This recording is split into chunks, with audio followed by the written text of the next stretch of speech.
হুসাইনের শাহাদাত কিয়ামত পর্যন্ত ইসলামকে আপুসীন বানিয়ে রেখেছে। হুসাইনের শাহাদাত কিয়ামত পর্যন্ত মুসলিমদেরকে উজ্জীবিত করে রেখেছে। সেই হুসাইনের শাহাদাত না হলে সৈয়দ আহমদ বেরলভীর কুরবানি আসবে। হুসাইনের শাহাদাত না হলে মুজাদ্দিদ আলী হুসাইনি রহমতুল্লাহ আলাইহি সেই জিহাদি মনোভাব আসতো। হুসাইনের সেই কারবালা না হলে ফুলতলি সাহেবের রক্ত জমিনে পড়ত না। একটার সাথে আরেকটা ধারাবাহিক সূত্রে গাথা রয়েছে। এই জন্য উৎসাহ উদ্দীপনার এক অনুপম আদর্শ হচ্ছেন ইমাম হুসাইন রাদিয়াল্লাহু আনহু। এই মাস মুহররমের মাস, যদি আশুরার মতো ফজিলতপূর্ণ দিন আমাদের সামনে রয়েছে, আবার হৃদয় ভারাক্রান্ত একটা দিনও আমাদের সামনে অপেক্ষমান। সেটি হচ্ছে কারবালার সেই মর্মান্তিক ঘটনা। আজকে মুহররম মাস শুরু হয়ে গেছে। তালামিজের এই সম্মেলনের শিক্ষা হোক। কারবালা কোনো মাতমের শিক্ষা দেয় না, কারবালা শিক্ষা দেয় আপুসীন থাকার শিক্ষা। তালামিজের প্রতিটি কর্মী আজকে এই শিক্ষা নিয়ে বাড়ি ফিরো যে সত্যের পক্ষে জান কুরবান করার চেয়ে তৃপ্তিজনক আর কিছু হতে পারে। সত্যের পক্ষে নিজেকে কুরবান করার মতো সুযোগ সুবিধা সকল মানুষের হয় না। আল্লাহ সেটার জন্য তার হাবিবের নওয়াসা লক্তে জিগর নাতি হযরত হুসাইন রাদিয়াল্লাহু আনহুর মতো পবিত্র দেহকে আল্লাহ পাক মুনতাখাব করেছিলেন, চয়েস করেছিলেন। হুসাইন পরাজিত হন নাই।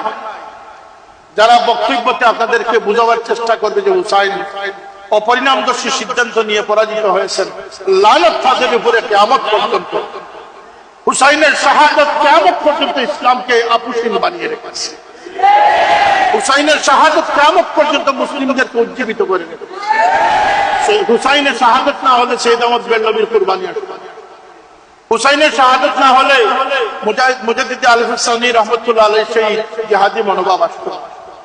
হুসাইনের সেই কারবালা না হলে ফুলতলি সাহেবের রক্ত জমিনে পড়ত না। একটার সাথে আরেকটা ধারাবাহিক সূত্রে গাথা রয়েছে। এই জন্য উৎসাহ উদ্দীপনার এক অনুপম আদর্শ হচ্ছেন ইমাম হুসাইন রাদিয়াল্লাহু আনহু। শুধু তিনি নয়,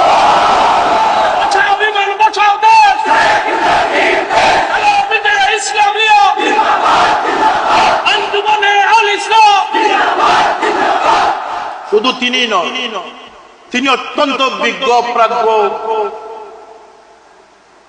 আবিদ, জাহিদ, আল্লাহ নবীর উসওয়াতে ভরপুর একজন পূর্ণাঙ্গ মানুষ ছিলেন। তিনি একজন পরিপূর্ণ মানুষ ছিলেন, একজন মর্দে মুমিন ছিলেন, আল্লাহ নবীর সহবত প্রাপ্ত, স্নেহপ্রাপ্ত একজন সৌভাগ্যবান ছিলেন। শুধু কি তার কুরবানি? আপনাদের মা বোনদেরকে কি ইতিহাস বলেন? 5-6 বছরের সুকাইনার সেই কুরবানির কথা, আপনার ছোট্ট বোন থাকলে তাকেও সেই কুরবানির কথা শোনা। হযরত জায়নবের মতো কুরবানির কথা আপনার মা দাদিকে শেখান। এই কুরবানি শুধু আহলে বাইতের পক্ষ থেকে ইমাম হুসাইনি দেন নাই, আল্লাহ নবীর পরিবার পরিজনের প্রত্যেকটি সদস্য, এমনকি 2 বছরের শিশু পুত্র আব্দুল্লাহ রাদিয়াল্লাহু তাআলা আনহু পর্যন্ত কুরবানির নজরানা পেশ করেন। এটি উম্মতে মুসলিমার জন্য একটি আদর্শ, একটি মহা আদর্শ। এটাকে বুকে ধারণ করে যে ইমাম হুসাইন রাদিয়াল্লাহু আনহু যদি তার হাত দিয়ে দিতেন, তার গর্দন রক্ষা হয়ে যেত। তিনি তার গর্দন না দেওয়ার জন্য তিনি হাত দেন নাই গর্দন বাঁচানোর জন্য, বরং তার হাতের অস্তিত্ব রক্ষার জন্য তার গর্দনকে তিনি কুরবান করেছেন। অতি ছোট ছোট কিছু প্রলোভন আপনাদের সামনে আসতে পারে, কিছু মোহ, কিছু আধুনিকতা, কিছু শান শওকত আপনাদের সামনে আসতে পারে।